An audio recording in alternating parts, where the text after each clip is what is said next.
আচ্ছা কোনছে আল্লাহ বড় না মানুষ বড়? ধরো গাদা, তুই কার হাতে কার জোড়া দেশ? কোড়ায় আল্লাহ আর কোড়ায় মানুষ। যেটা কবার কইছে ওইটা কন। আল্লাহ বড় না মানুষ বড়? আল্লাহ তো বড়। আল্লাহ বড়, তাহলে আল্লাহর কথা না হইনা মানুষের কথা শুনেন কে?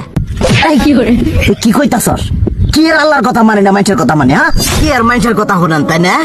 আমনে যে ওই দিনকে ডায়াবেটিসের রোগ নিয়ে যে হাসপাতালে গেলেন, ডাক্তার আপনার কত কিছু খাবার না করলো, সব কিছু না খাই এখন চলতেছেন।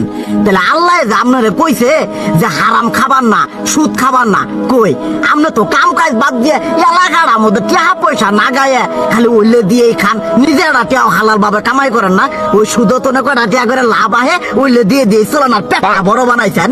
শুনেন একটা কথা কই, হারামের কোনোদিন আরাম নাই।